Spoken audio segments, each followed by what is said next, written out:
හොඳයි දරුවනේ ඔයාලට මතකද මම ඔයගලන්ට එක පිල්ලමක් කරානේ ඇලපිල්ල මතකද ඇලපිල්ල මුලට මැදට අගට යෙදෙන ආකාරයනේ ඇලපිල්ල යෙදුනව නියෝජනය වෙන ස්වරයත් මම කිව්වා මොන ස්වරයද ආශ්වරය ඒක හරි එතකොට අපිට ඕනම දෙයක් ඇලපිල්ල දාලා ලියන්න පුළුවන් වෙන්න ඕන නේද මාලා නාලාවා නේද සාමා කාලාවා නේ එහෙම අකුරු දෙකටම ඇලපිලි යෙදෙන ඒවා ලියන්න පුළුවන් අකුරු තුනටම ඒ පාඩම් මතක් කරගන්න ඊළඟට පොඩිය රැහන ඒවත් මතක තියාගන්න ඇයි දිගට පිල්ලම් කරගෙන යනකොට ඒ මුලත් අපට අවශ්‍ය වෙනවා මත ඕන වෙනවා හැබැයි පොඩියයි රැහනයි පිල්ලම් නෙවෙයි හොඳේ මෙන්න පිළි අද කරන්නේ මම කෙටි ඇද පිල්ල මෙන්න පැහැදිලිද ඔන්න කෙටි ඇද පිල්ල නියෝජනය වන ස්වරය මොකද්ද අපි දැන් මේ ස්වරය එන්න වචන හැදුවම පොඩ්ඩක් කට ඇද වෙනවානේ කට ඇද වෙනවා අපි යොදමු බලන්න ඔන්න මේ අකුරට දැම්මොතින් කෑ නේද ඔන්න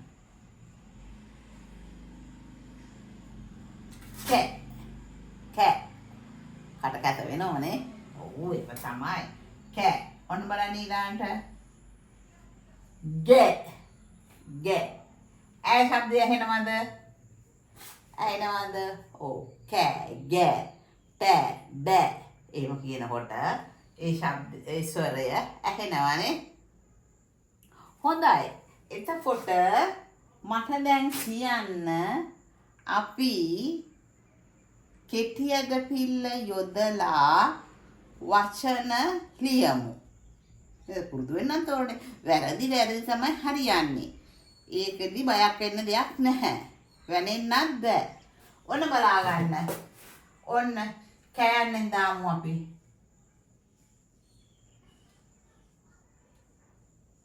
කෑ ට ය කියන්න බලන්න ඔව් කැටය හරිනේ ඊළඟට ඔයගලන්ට හම්බ වෙනවා මේ පාඩම කරනකොට වැද්දා කැත්ත ගත්තා නේද අපි හොඳයි ලියමු කැත්ත කියන එහෙනම්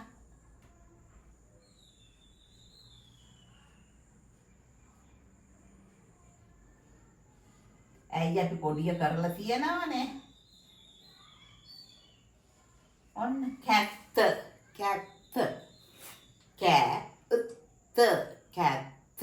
මතකද පොඩිය මතක වෙන්න බැහැනේ නේ කැත්ත කැටය වැද්දා කියලා ලියමුනේ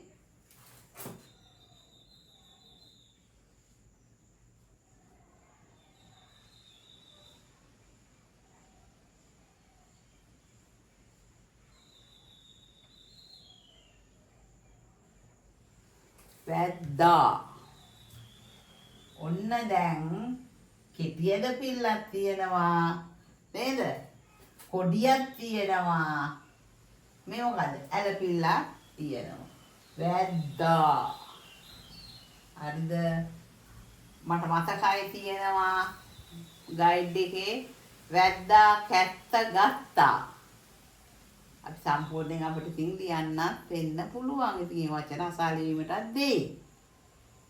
ඔන්න කැටය, හැත්ත, වැද්දා නේද? ගැටය කියලා ලියමු අපි. ගැටය.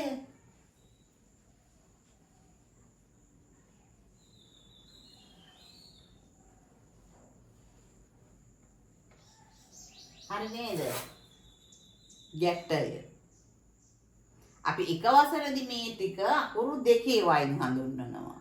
එක වසරදී. දැන් මේ දෙක වසරට යන්නේ එක වසරදී ඒව කරලානේ.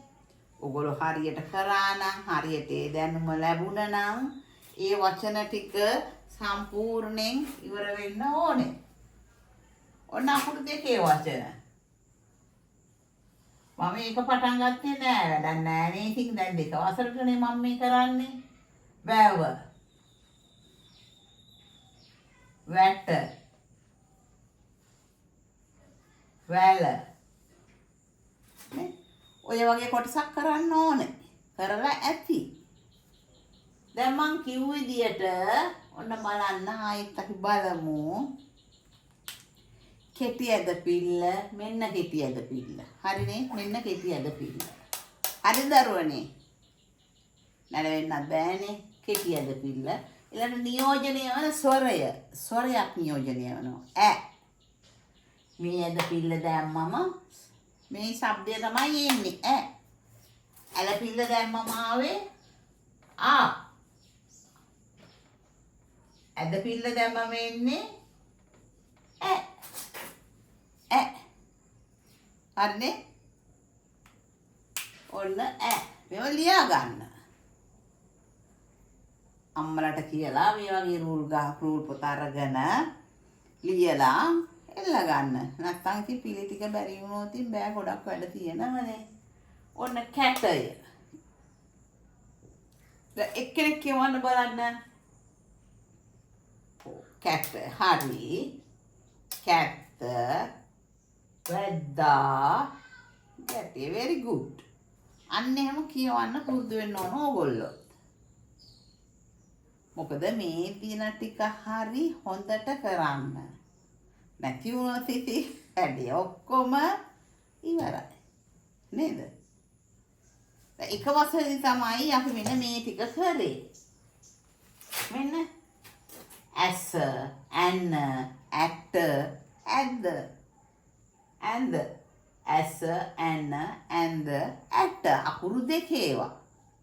ඒවා එක වසරට. ඔන්න වැව, නැව, පැල. මේ පැලවල දැකලා තියෙනවා.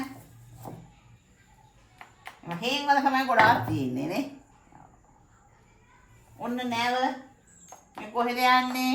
ඔව් පුතේ හරි මූදේ නේද නැව යන්නේ. මූදේ. අනේ වගේ දැන් ඕගොල්ලොත් මේ වගේ පින්තූර ඇඳලා හෝ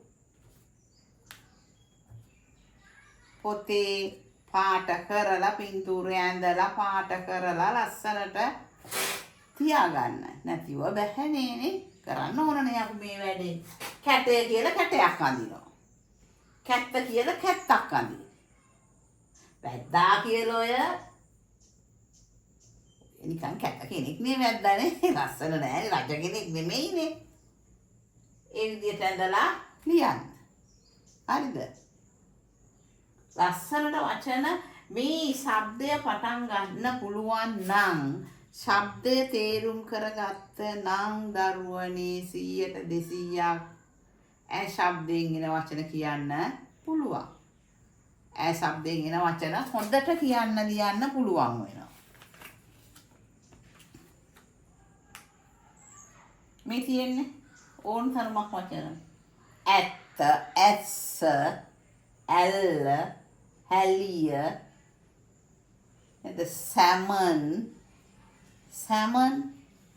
සැමන් කියලා ලියලා ලස්සන මේව ටින් එකක් ඇඳලා නේද? ටින් එකක් ඇඳලා මාළු හොරේ දාලා ලස්සනට කරන්න පුළුවන්. අපේ ළමයි එහෙම කරලා තියෙනවා. දැනට මං යන ටියුෂන් පන්ති වල එහෙම කරලා තියෙනවා ළමයි. ඒගොල්ලන්ට දැන් දික් ඉස්පිල්ල කරන්න, ගැටේ සහිත ඉස්පිල්ල කරන්න. දෙකට යන ඉස්සෙල්ලා මේ ටික දැනගෙන ගියාම ඒ ටීචර්ටත් පහසුයි, ඔයාලටත් පහසුයි, කිසිම අමාරුවක් වෙන්නේ නැහැ. නේද? කිසිම අමාරුවක් නැහැ. ලස්සනට වැඩේ කරගන්න පුළුවන්. මේ කැත්ත කියලා කැත්ත අඳින එක අමාරුවක්ද?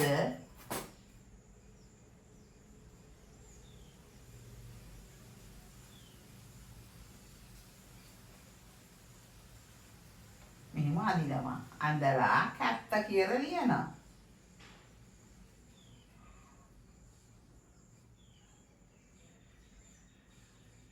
ඊට ලස්සනට මේක පාට කරා.